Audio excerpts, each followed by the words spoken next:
तो प्यारे भाइयों, कैसे हैं आप लोग? उम्मीद करते हैं आप लोग बहुत ही अच्छे होंगे। स्वागत है आपका अपने यूट्यूब चैनल में। तो दोस्तों, आज के वीडियो में हम देखने वाले हैं क्लास 10 के आलोक भारती पब्लिकेशन से एक्सरसाइज 4.3 द्विघात समीकरण का जो भी क्वेश्चन आपने थंबनेल में देखा है उन्हीं क्वेश्चंस को देखेंगे बड़े ही प्यारे तरीके से। तो प्यारे भाइयों, अगर चैनल को सब्सक्राइब नहीं किया तो चैनल को सब्सक्राइब कर लीजिएगा और साथ में बेल आइकन प्रेस करके बेल आइकन को दबा करके अपने प्यारे दोस्तों को शेयर भी जरूर कर दीजिएगा। और जो भी दिक्कत परेशानी हो एक बार कमेंट करके जरूर बताना। तो चलिए आज का अपना वीडियो शुरू करते हैं। तो देखिए प्यारे भैया, बहुत ही प्यारा सा प्रश्न है। क्वेश्चन नंबर 4 कह रहा है कि दो संख्याओं का अंतर 4 है और उसका गुणनफल क्या है? 192 है, तो संख्याएं ज्ञात कीजिए।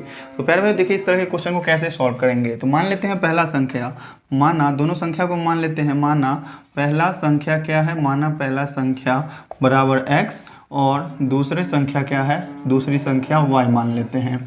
दूसरी संख्या बराबर y। देखिए है तो ये द्विघात समीकरण एक ही चर में चलना है, लेकिन हम दो को मान के चल रहे हैं। आगे चल के ये एक हो ही जाएगा। कैसे होता है देखिए, पहला संख्या x मान है, दूसरी संख्या y मान है। दोनों का गुणनफल कितना दिया हुआ है प्यारे भाई? दोनों का गुणनफल दिया हुआ है 192। मतलब ये चीज़ यहाँ से लिखते हैं, दिया हुआ है क्या चीज़? दोनों का गुणनफल क्या है? x और y का गुणनफल कितना है? 192। तो यदि हम यहाँ से y का मान चाहे x का मान निकालना चाहे तो निकल जाएगा ना। तो y का मान क्या हो जाएगा? 192 बट्टा x। y बराबर क्या हो जाएगा? 192 बट्टा x। इसको आप मान लो इक्वेशन फर्स्ट, ठीक है। और तथा दूसरा क्या दिया हुआ है कि दो संख्याओं का अंतर कितना है? 4 है। दोनों संख्याओं का अंतर 4 है, यही चीज़ दिया हुआ क्वेश्चन में। दोनों संख्याओं का अंतर 4 है, मतलब x में से हम y को घटाएंगे। x माइनस y यदि हम करते हैं तो कितना आता है? 4, ठीक है। अब देखिए क्वेश्चन को सॉल्व करते हैं। ये चीज़ दिया हुआ था, दो संख्याओं का गुणनफल 192 है, तो वहाँ से हमने y का मान निकाल लिया। अब इसमें हम क्या किए हैं? दोनों का अंतर 4 दिया हुआ है तो ये लिख दिए। अब चलिए इसमें हम क्या करेंगे? y का मान रख देंगे। तो क्या हो जाएगा? x माइनस y का मान कितना है? 192 बट्टा x है, बराबर किसके हो जाएगा? 4 के। अब ये देखिए एक चर में आ जाएगा, कुछ नहीं करना है, इसको बस एलसीएम ले लीजिए। एलसीएम इसका क्या हो जाएगा? x हो जाएगा, ऊपर में क्या हो जाएंगे? एक्स स्क्वायर माइनस 192 बराबर 4, ये हो जाएगा।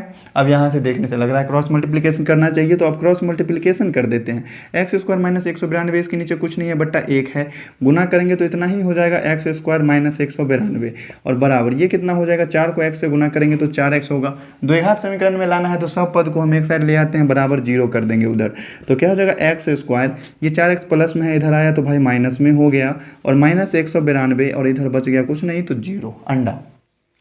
गुणनखंड करने के लिए क्या करते हैं हम लोग? तो गुणनखंड करने के लिए इसका गुणनखंड करेंगे। 192 और x स्क्वायर का गुणांक कुछ नहीं है, तो 192 का गुणनखंड करेंगे। 2 से 2 9 18, 2 6 12, फिर 2 से 2 चौका 8, 2 8 16, फिर 2 से 2 दूनी 4, 2 चौके 8, फिर 2 से 12 दूना 24, 2 से 2 छके 12, फिर 2 से 2 तिया 6। अब इस गुणनखंड में से ऐसा करना है कि यहाँ माइनस है यहाँ प्लस है, तो घटा करके हमको बीच वाला माइनस 4x पूरा लाना है। तो देखिए करते हैं, 3 दूनी 6 दूनी 12, 2 दूनी 4 दूनी 8, 12 में से 8 घटा करके क्या लाया जा सकता है? बिल्कुल लाया जा सकता है। तो यहाँ से क्या हो जाएगा? एक्स स्क्वायर माइनस में हम 12x ले लेते हैं, प्लस में 8x ले लेते हैं। माइनस 12x प्लस 8x लिए तो माइनस 4x आएगा कि नहीं? बिल्कुल आएगा। और ये हो जाएगा माइनस 192 बराबर 0। अब ये दो भाई का जोड़ा लग गया, ये दो भाई का जोड़ा लग गया। दोनों में से हम क्या करेंगे? कॉमन लेंगे कुछ न कुछ। तो x कॉमन लेने पर बचता है x माइनस 12, और यहाँ से प्लस 8 कॉमन लेते हैं तो बचता है x माइनस सॉरी, यहाँ देखिए गलती हो गई। 2 दूनी 4 दूनी 8 दूनी 16 है, 16 में से 12 घटाया हुआ है ना, तो यहाँ माइनस 16x लेना पड़ेगा, माइनस 16x, और यहाँ लेना पड़ेगा प्लस में 12x, ठीक है। तभी तो 16 और 12 को गुना करेंगे तो 192 आएगा। यहाँ 1 2 छूट गया था हमसे, तो यहाँ से हो जाएगा x माइनस 16, ठीक है, x माइनस 16 और प्लस यहाँ से 12 कॉमन लेते हैं। यहाँ से यदि हम 12 कॉमन लेते हैं तो बचता है x माइनस 16 ही बचता है, ठीक है, बराबर क्या हो जाएगा? 0 के। अब देखिए यहाँ से दोनों बॉक्स वाले को एक बार ही लिख देंगे, x माइनस 16, और एक बार बॉक्स के बाहर वाले को लिख देंगे तो x प्लस 12 बराबर किसके आया? 0 के। यहाँ से अगर हम दोनों गुणनखंड को 0 के बराबर करते हैं, x माइनस 16 को यदि हम 0 के बराबर करते हैं तो एक वैल्यू आएगा, और x प्लस 12 को यदि हम 0 के बराबर करते हैं तो भी एक वैल्यू आएगा। तो यहाँ से x का मान क्या आ रहा है? माइनस 12, ठीक है। यहाँ से x का मान आ जाएगा माइनस 12, और यहाँ से x का मान आ जाएगा 16। अभी आंसर नहीं है, दोनों संख्याएं आपको ज्ञात करना है। एक संख्या हमने माना x और दूसरी संख्या हमने माना y। तो देखिएगा यहाँ से अगर x का मान 16 रखते हैं तो दोनों संख्याओं का अंतर कितना है? 4 है। इसको आप समीकरण 2 मान लो ना, ठीक है। तो यहाँ से हम लिखेंगे यदि x बराबर 16 हो, x बराबर 16 यहाँ से निकला है ना, तो यदि x बराबर 16 हो तो पहली संख्या क्या हो जाएगा, पहली संख्या तो 16 ही होगा, और दूसरा संख्या क्या हो जाएगा, तो दूसरी संख्या क्या हो जाएगा, तो दूसरा संख्या यही ना होगा, इसमें x का वैल्यू रख देंगे, एक का मान रखेंगे तो दूसरा का अंतर कितना होना चाहिए, 4 होना चाहिए। तो क्या हो जाएगा 16 माइनस y बराबर क्या होना चाहिए 4 के, दूसरी संख्या यही ना निकलेगा, तो यहाँ से y बराबर क्या हो जाएगा, y बराबर हो जाएगा 16 माइनस 4, मतलब दूसरा वाला संख्या जो है इसका वैल्यू आ गया 12। यदि x का मान 16 रखे हैं तो x का मान 16 रखे हैं तो पहली संख्या 16 और दूसरा संख्या 12 आया।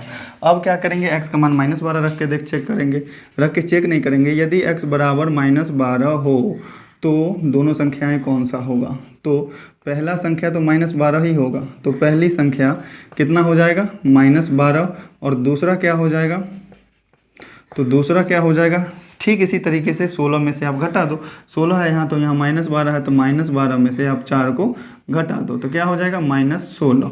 तो यहाँ से पहला संख्या कितना निकला, यहाँ से एक संख्या निकल गया -12 और एक निकल गया -16, तो ये हो गया एक दोनों संख्या, और यहाँ से एक संख्या निकला कितना 16, तो दूसरा संख्या निकला 12, और यही रहा मेरे ख्याल से प्यारा सा आंसर। प्यारे भाई उम्मीद करते हैं समझ गए होंगे।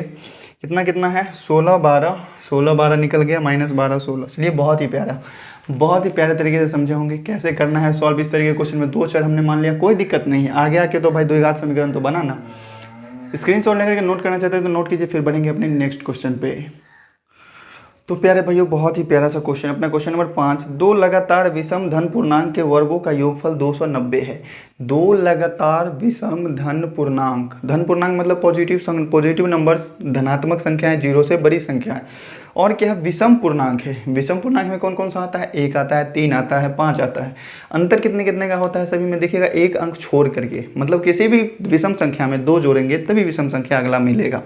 लगातार है तो एक विषम संख्या यदि हम x मानते हैं तो अगला विषम संख्या क्या हो जाएगा, तो x+2 हो जाएगा, x+2 है, ये चीज़ हमने मान लिया। एक विषम संख्या अगर मान लीजिए लगातार विषम संख्या बोल रहा है क्वेश्चन में, एक विषम संख्या अगर 3 है तो अगला विषम संख्या क्या होगा 5 होगा ना, तो 2 जोड़ने पर हमें मिला, तो कोई भी विषम संख्या होगा ऐसा ही होगा, 2 जोड़ने पर प्राप्त हो जाएगा। इसका वर्गों का योगफल 290 है, वर्ग का योगफल मतलब स्क्वायर का योगफल। चलिए प्रश्न से चलते हैं क्वेश्चन में डायरेक्ट से। क्वेश्चन में क्या दिया हुआ है कि इसके वर्गों का योगफल है 290, मतलब एक संख्या अगर x है तो इसका स्क्वायर करेंगे और दूसरी संख्या x+2 है तो इसका स्क्वायर करेंगे, तो ये दोनों योगफल कितने के बराबर है 290 के बराबर है। क्वेश्चन में यही चीज़ कह रहा है, बस इसको आप क्या करना है सॉल्व करना है। तो ये हो जाएगा x² और a+b के होल स्क्वायर पे इसको तोड़ेंगे तो x² + 4x + 4 ये हो जाएगा बराबर 290 के हो जाएगा, ठीक है। अब चलिए x² को जोड़ेंगे तो ये हो जाएंगे 2x² और प्लस ये 4x है तो 4x रहेगा, भाई 290 इधर आएगा तो माइनस में 290 आ जाएगा, -290 में 4 जोड़ेंगे तो कितना हो जाएगा, ये हो जाएगा -286 बराबर किसके हो गया 0 के। देखिए सब में से 2 कॉमन आ रहा है ना, तो 2 कॉमन ले लो आप, 2 कॉमन लेने के बाद बचेगा x² + 2x और माइनस में 1 4 3 143 और 143 का मतलब क्या होता है 143, ठीक है। 143 का मतलब होता है 143। अब देखिए क्वेश्चन में कह रहा है कि पूर्णांकों को ज्ञात करें। पूर्णांक को ज्ञात करना मतलब यही x और x+2 का मान ज्ञात करना है। तो ये 2 जो है गुना में ये चला जाएगा उधर भाग में, और भाग में जाने के बाद वो हो जाएगा 0। बचेगा क्या गुणनखंड अपना मतलब बहुपद, द्विघात समीकरण बचेगा x² + 2x - 143 = 0। अब क्या करना होगा, इसका गुणनखंड करना होगा 143 का, ठीक है। 13 से सीधे लगेगा, 13 इकाई 13 और 13 इकाई 13, 13 और 11 में टूटेगा, डायरेक्ट 13 से भाग दीजिए चाहे 11 से भाग दीजिए। ये गुणनखंड का सही तरीका नहीं है, सबसे पहले कम संख्या से लगाया जाता है, तो यहाँ पे हम 11 से पहले लगा करके चेक करते हैं, कोई दिक्कत नहीं है। तो 11 और 13, 13 में से 11 घटा करके 2x लाया जा सकता है, बिल्कुल लाया जा सकता है। x² + 13x लिख देंगे माइनस 11x लिख देंगे, ठीक है। -143 = 0। ये 2 भाई का जोड़ा और ये भी रहा 2 भाई का जोड़ा। x कॉमन लेने पे बचा x + 13 और -11 कॉमन लेने के बाद बचा x + 13, बराबर किसके 0। देखिएगा दोनों बॉक्स वाले को एक बार लिख दीजिए x प्लस 13 को, और बॉक्स के बाहर वाले को भी एक बार ही लिख दीजिए बराबर 0 के। अब क्या करना है, तो दोनों गुणनखंड को 0 के बराबर करेंगे। तो x प्लस 13 को यदि हम 0 के बराबर करते हैं तो x का मान आ जाता है -13। अगर हम x माइनस 11 को 0 के बराबर करते हैं तो x का मान आ जाता है 11। लेकिन क्वेश्चन में कह रहा था विषम धन पूर्णांक, धन पूर्णांक हमेशा 0 से बड़ा होता है। यहाँ पे x का मान -13 आ गया तो ये क्या हो जाएगा, अमान्य हो जाएगा। यहाँ पे ये विषम धन पूर्णांक नहीं हो सकता है, ये माइनस में है तो ऋण पूर्णांक हो गया ना, तो ये वाला आंसर अमान्य होगा। x बराबर 11 असली इसका आंसर है। तो अगर x बराबर 11 है तो पहला धन पूर्णांक क्या हो जाएगा, पहला विषम धन पूर्णांक होगा ना, विषम धन पूर्णांक, पहला विषम धन पूर्णांक क्या होगा, x है, x का मान कितना निकला है 11, यही ना। और दूसरा विषम धन पूर्णांक क्या हो जाएगा, तो लिख देंगे दूसरा विषम धन पूर्णांक क्या है, x प्लस 2 है ना, तो ये हो जाएगा 11 प्लस 2 मतलब 13। और यही रहा अपना प्यारा सा आंसर। उम्मीद करते हैं समझ गए होंगे। दोनों संख्याओं को हमने माना जैसे क्वेश्चन में दिया हुआ था, 22 लगातार विषम धन पूर्णांक था तो एक को x माने हैं तो अगला x प्लस 2 होगा। तो चलिए प्यारे भाइयों बढ़ते हैं अपने नेक्स्ट क्वेश्चन पे। तो बहुत ही प्यारा सा क्वेश्चन है। क्वेश्चन में कह रहे हैं 57 को 2 ऐसे भागों में बांटे ताकि गुणनफल 782 आ जाए। तो प्यारे भैया 57 को बांटना है 2 भाग में, ठीक है। तो देखिएगा मान लेते हैं क्वेश्चन में, माना कितना 57 का पहला भाग, मान लेते हैं 57 का पहला भाग क्या है, तो द्विघात समीकरण पढ़ रहे हैं तो x मान कर ही चलते हैं। तो दूसरा भाग क्या हो जाएगा, दूसरा भाग क्या होगा, ये हो जाएंगे 57 माइनस x। देखिए 57 को 2 भाग में बांटना, जैसे मान लीजिए आपको 5 टॉफ़ी मिला, शायद 6 टॉफ़ी मिला, आप उसको क्या करोगे 2 भाई में बांटना है। तो एक भाई को अगर 2 टॉफ़ी दिए हो तो दूसरे भाई को कितना दोगे, 4 टॉफ़ी दोगे, उसी 6 में से ना दोगे। तो यही है 57 में से अगर पहला भाग x है तो दूसरा भाग 57 का वही बचा भाग होगा जो x को छोड़ करके होगा। बस यही था, 57 को 2 भाग में बांटना था ताकि गुणनफल क्या होना चाहिए, 782 होना चाहिए। तो प्रश्न से क्या हो जाएगा, इस दोनों का गुणनफल 782 आना चाहिए।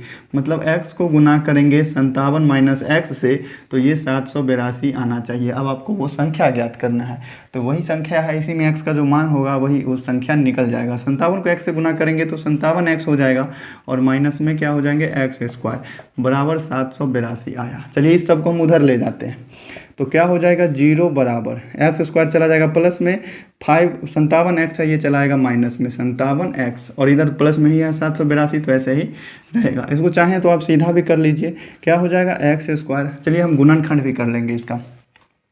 782 का अगर हम गुणनखंड करते हैं तो कितना आता है, चलिए 2 से लगेगा, 2 तिया 6, 2 नमा 18, 2 एका 2, ठीक है।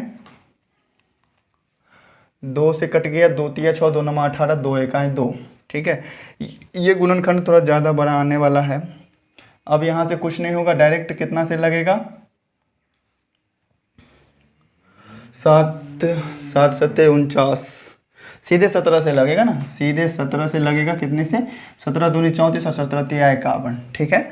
अब देखिए ये गुणनखंड 2 भाग में तोड़ सकते हैं इस तरीके, 17 दूनी 34 और 34 में से आप अगर हम 23 घटाते हैं, 34 और 23 लेते हैं तो 34 में से 23 घटाएंगे नहीं, जोड़ेंगे, हाँ 34 और 23 दोनों को जोड़ेंगे तो 57 आ जाएगा। गुणनखंड करने में आपको यही ध्यान देना है कि कितना से भाग लगेगा, पहले तो गुणनखंड तोड़ना है। ऐसे ऐसे थोड़ा ज़्यादा बड़ा वाला पहाड़ा जो आ जाता है तो थोड़ा दिक्कत हो जाता है। तो यहाँ से हम इस -57 को इस दोनों में जोड़ करके ऐसे लिख सकते हैं, तो -34x और -23x ऐसे लिख सकते हैं ना, और प्लस 782 हो जाएगा बराबर किसके, 0 के। तो यहाँ से ये दोनों भाई का जोड़ा आया, यहाँ से ये भी दोनों का जोड़ा आया। इस दोनों में से x कॉमन लेंगे तो बचेगा x - 34 और -23 कॉमन लेंगे तो बचेगा x - 34 बराबर 0, ठीक है। दोनों गुणनखंड को आप करो 0 के बराबर तो क्या हो जाएगा, x - 34 और इंटू x - 23 आएगा बराबर 0। तो देखिएगा यहाँ से क्या आ गया, x, दोनों गुणनखंड को हम 0 के बराबर करेंगे तो x - 34 को 0 के बराबर किए तो x का मान कितना आ गया, 34। और देखिए अगर x - 23 को अगर हम 0 के बराबर किए तो x का मान कितना आ गया, 23, ठीक है, तो 2 वैल्यू तो निकला, तो मेरे ख्याल से यही अपना प्यारा सा आंसर। देखिए इस दोनों संख्या को जोड़ने पे 57 पूरा हो रहा है कि नहीं, तो 4 3 7 और 3 2 5, 57 भी पूरा हो रहा है, और इस दोनों को गुना भी करेंगे तो 782 आएगा। तो यही रहा अपना प्यारा सा आंसर। तो प्यारा भाइयों, इस तीनों क्वेश्चन में अगर कोई भी क्वेश्चन अगर कहीं पर भी समझ में नहीं आया तो कमेंट करके एक बार ज़रूर बताना। अगर समझ में आ गया, अच्छे से समझ में आ गया, आपको वीडियो हेल्पफुल हुआ, हेल्प मिला आपको, तो वो भी कमेंट करके बताना। उससे मोटिवेशन मिलता है, अच्छा लगता है, आप लोगों का नाम पता चलता है हमें। तो चलिए प्यारे भैया, फिर मिलते हैं नेक्स्ट वीडियो में आगे के सॉल्यूशंस के साथ। चैनल को सब्सक्राइब नहीं किया तो चैनल को सब्सक्राइब कर लीजिएगा, और साथ में बेल आइकन प्रेस करके अपने प्यारे दोस्तों को, प्यारे भाइयों को, जो भी हैं मित्र, उनको जरूर शेयर कर दीजिएगा। चलिए फिर मिलते हैं नेक्स्ट वीडियो में।